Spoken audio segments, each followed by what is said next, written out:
In Gatwick, a flight has just arrived from Trinidad. It's a well-known source of cocaine, and sniffer dog Rossi has just seconds to pick out any smugglers hiding amongst the innocent passengers. It'll be all right.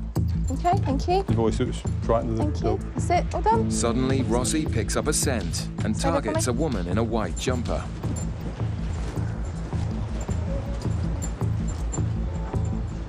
Just stand still for me. UK border sniffer dogs are trained to pinpoint the exact location of any drugs. Rossi indicates on the woman's bag. Are you together? Are you training by yourself? The passenger seems nervous, but after the initially strong indication, Rossi loses interest. Where?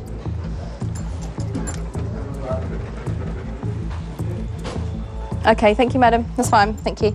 He basically pulled to get to her, or get to her scent, so I dropped the lead, and he was all around her rucksack, and he dropped the floor, so he tried to get underneath it. Back down into the channels anyway, just in case your guys have picked anything up down there. Yeah, I might see what's in her bag anyway. Meanwhile, Gatwick's newest drug dog, Barney, is examining the baggage from the same flight.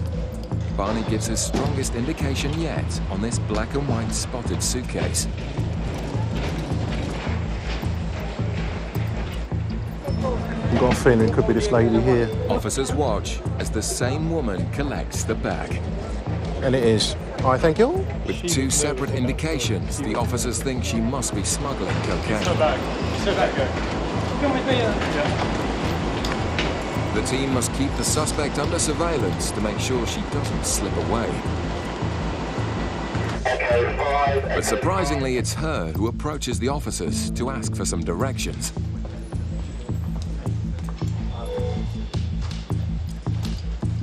Fitz intercepts the passenger. Hi, where are you travelling from today? Here called Trinidad. Trinidad. You travel on your own? Yeah. Okay, just have a quick word if that's all right. Hello. But now the suspect seems more relaxed, even as Barney gives another unmistakable indication.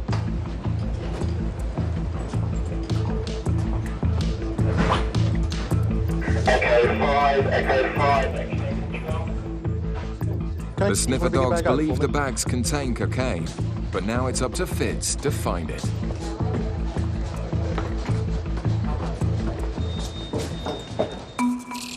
In Manchester, UK border officers are on the lookout for people bringing in more than 200 cigarettes on a flight from Gran Canaria. They spot 2 bags full of cigarettes.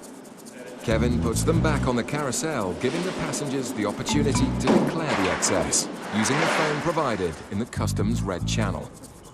Ignoring the signs, they walk through nothing to declare, and the passengers aren't happy to hear that the goods will now all be seized. There's no signage and and we have to go and pick a phone up. No, there's there's nothing telling me to pick a phone up. When you walk in here... So can you categorically say I didn't go near that phone? I can do, yeah, because I watched it.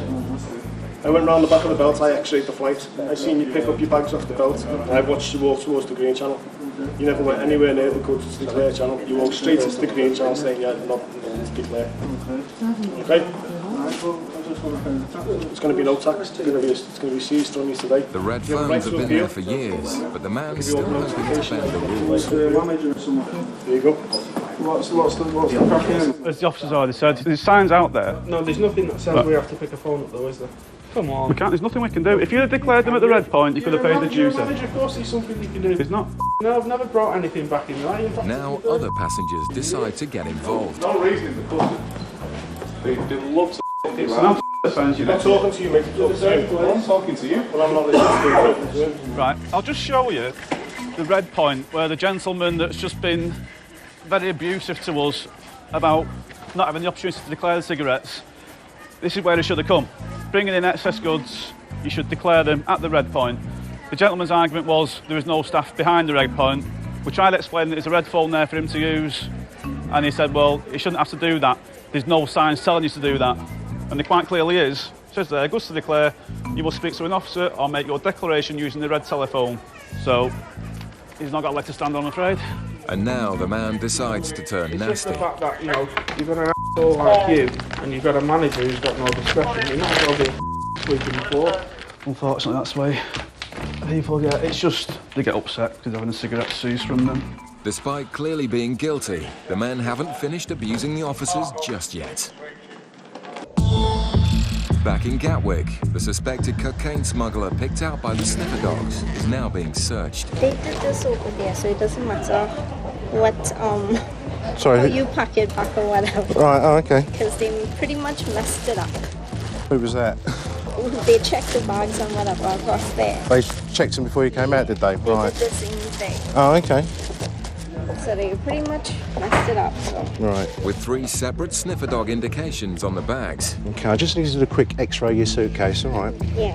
UK border officer Fitz is convinced he'll find something inside. All right, doesn't seem to give us that much information about it, so probably have to do a further examination.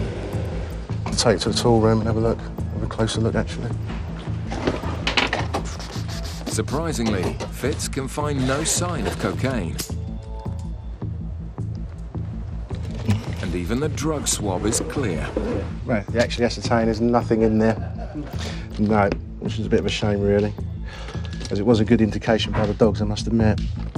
It's disappointing, but with such strong suspicions, Fitz isn't willing to give up the search just yet. That's the thing that you plug into the television. Right. It's a games console dance mat, but something doesn't add up. Has you got a PlayStation with her? No. So why would you have one of these anyway? Yeah. Right, round 2. I mean, it is heavy as hell. Fitz then spots the clue he's been after. The actual casing looks like it's already been removed once before.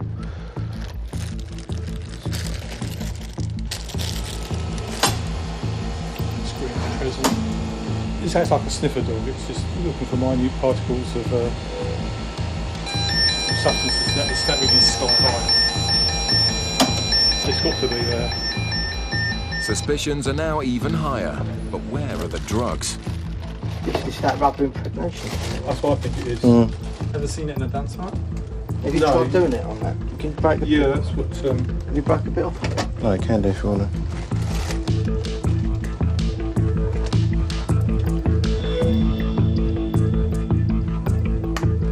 The material's gone blue. Oh. I can't say that's a positive then. Amazingly, the rubber inside the dance mat Okay, is so full at this of present cocaine. time, the time is 10 past 10. I'm arresting you on suspicion of being involved in the importation of a controlled drug. It just Okay? goes to show, You don't have to with say anything, but smugglers it may using harm ever your more defence devious if you fail to methods, mention, when the officers questioned, can something take which you may nothing later for rely on in granted. court. Anything you do say may be given in evidence, do you understand? Okay. The officer's persistence has paid off, and yet another smuggler has been caught red-handed. North. The drugs were ingeniously hidden, and one member of the team deserves a special reward. Knock yourself out, you little star. Well, he's just had his second job in 3 days to cocaine detections, which is unprecedented for such a new dog. He's only been in the job for 6 months. It's brilliant. But in the meantime, he's going to get this as a treat because it's just an unbelievable job for such a young dog. And while Barney enjoyed his bone, the woman won't be enjoying her freedom. She pleaded guilty and could be facing around 10 years in prison.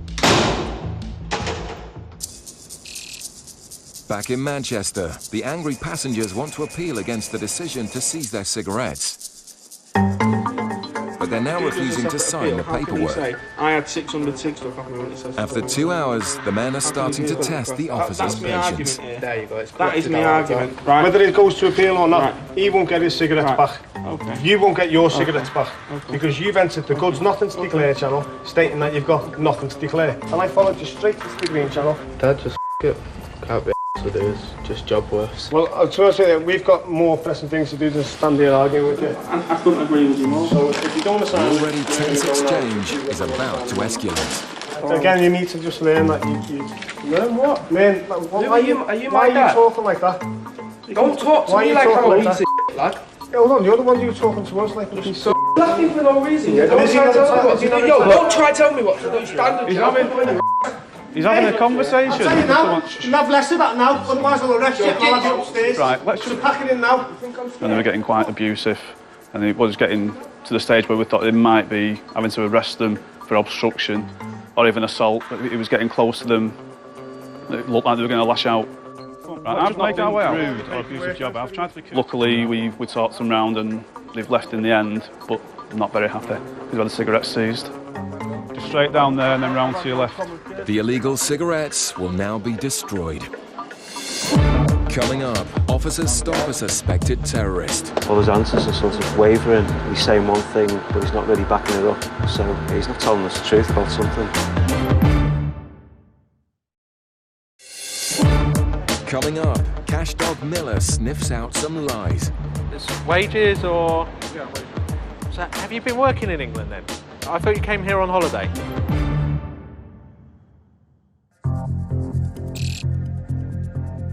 In Manchester's Terminal 2, a flight has just touched down from Dubai. A man acting strangely has been intercepted by the UK border officers. Inside the suspect's bags, Gary has found flight manuals and pilot training information. He's just looking very edgy, very nervous, but he's got all sorts of literature on planes. He says he's just an enthusiast, but he says it looks too detailed, really. It looks like confidential stuff. So, for you to draw a flight desk simulation of planes, where are you getting that information from? Internet. So everything that you've got in front of me here, you have copied from the internet. What? The internet, yeah. All the stuff that you have in here. Yeah. It's just something very, very strange. Yeah. So you just have a look at him and he wants to go.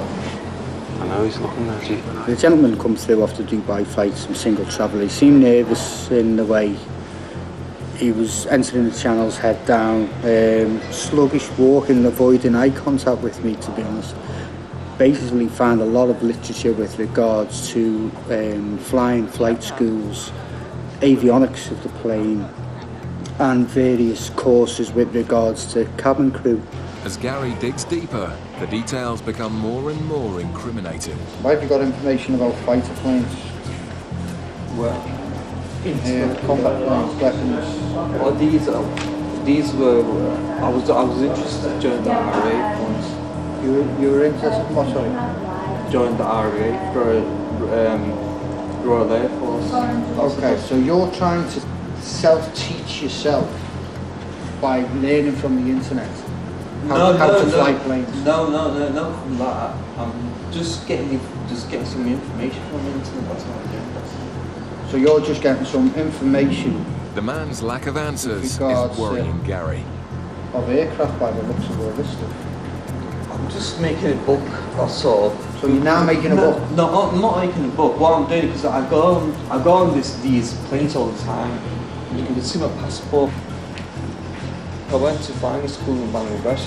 The aircrafts were too old. What was the name of the flying school? Bangladesh flying school.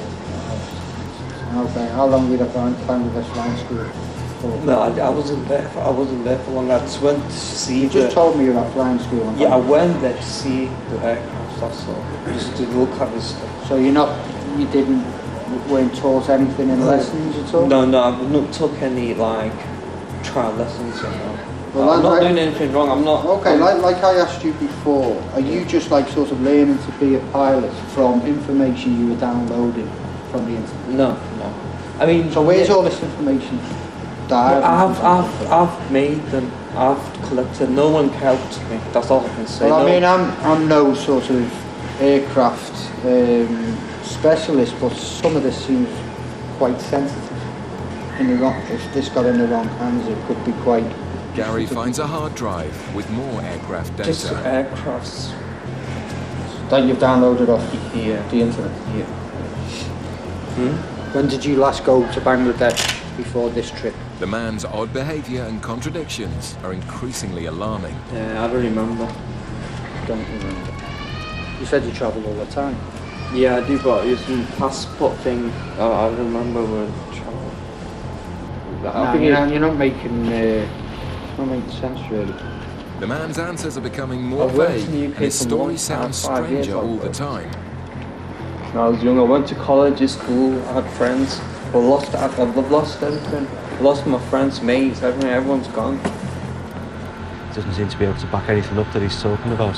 all his answers are sort of wavering. He's saying one thing, but he's not really backing it up and backtracking on things. So he's not telling us the truth about something. So we're going to swab his bag, screen it for explosives. The officers believe the man may be involved in terrorist activities, and the suspect is saying nothing to explain the documents. Gary has called in Special Branch while they await the result of the swab for explosives. On a night shift in Dover, officers are monitoring outbound vehicles on the hunt for large amounts of cash which may be linked to crime. Ben is questioning a Polish vehicle, looking for any clues that they may have something to hide. How much money have you brought to England with you? 3,000. And how much are you taking back to Poland now? How much money do you have left? 1,600. Is that between all of you, yes? No, £1,600 each? Ben thinks the group are telling lies. So you each brought £3,000 to England, yeah. And you all take 1,600 back with you. And it's all in £50 notes as well? Yeah. And where did you get the money from then? From Polish exchange point. And they just gave it in 50s, not in smaller? Okay, that's good. If you can bring your money and yourselves and come out the car, and then we go. The specially trained sniffer dog will now search the Polish vehicle for cash to see if the passengers are telling the truth. As Miller and dog handler Bo search the car, Ben presses the passengers on their story. So what have you spent your money on while you've been here in England? Fun. Clubs and drinking and stuff like that. Okay, and you've all got 1,600. The car is clear. But Miller picks up a cent in one of the rucksacks. Is there more money in that bag? No? Just show me this bag. The man denies having any more cash, but Miller has found an envelope which gives Ben reason to believe the group are lying to him. So that's where money's been. Was that in this bag, is it? All right. It's wages or? Yeah, wages. That's had money in, is what I'm saying. Yeah, it was. Yeah, so that's why the dog smells it. So have you been working in England then? I thought you came here on holiday. Yes, those days before. Who was on holiday? Yeah. But not you. You work in England. So why didn't you say you work in England? Do you all work in England? No. So I'm not very Are you sure? It's not a problem if you work in England. Just tell me if you do. You don't work in England. You're on holiday. So it's not wages that you're taking back to Poland. You sure? Yeah. What about yours? Is yours wages that you take home? Because it 859, 803, £1,600, £1,600, 16. So do you work in England or not? Yeah, I think you work in England. Yeah. So why you say you don't work in England? It's not a problem now. You're Polish. You can work in England. Okay. Yeah? Yeah, we work. Okay. So you do work in England. Yeah, sorry for that. So if it hadn't been for your wage slips, you'd have been all right. The needless lie has been uncovered.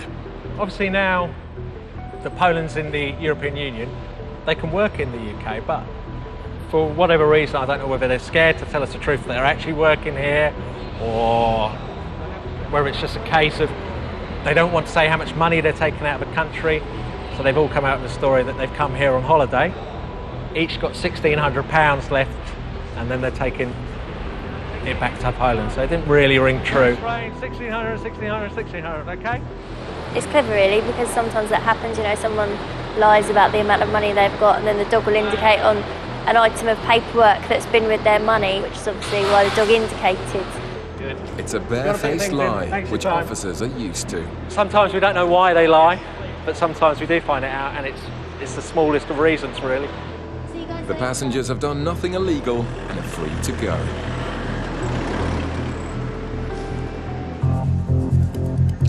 In Manchester, the officers are dealing with something potentially far more serious.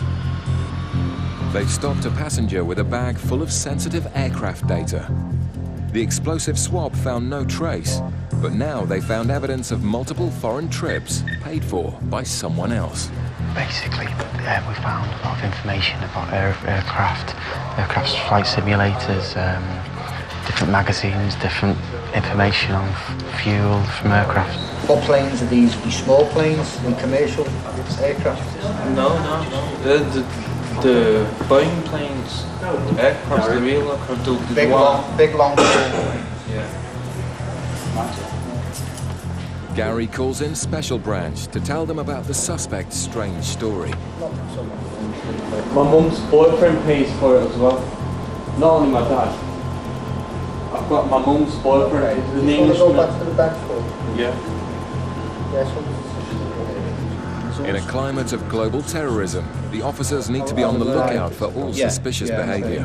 That's the cabin crew information. I don't want the cabin crew, but you can keep me if you want, because I'm not doing any work on these. This is the list of. That's on the passport. That's on the passport. He's flown. And does that tell him what's in his passport?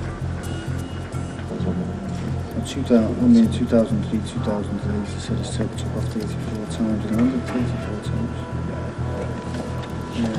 Gary and the UK border officers have taken the questioning as far as they can.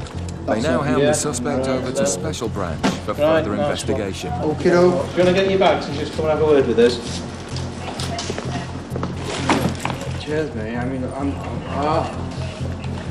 there's nothing secret. I won't keep a secret. Okay, no problem. Yeah, no worries. For Gary and the team, the strange encounter comes to an end.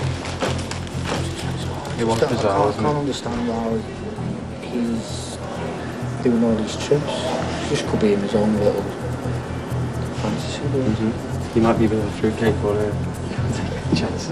The man is led away for questioning, while the border officers wait to find out the cause of the man's strange behaviour.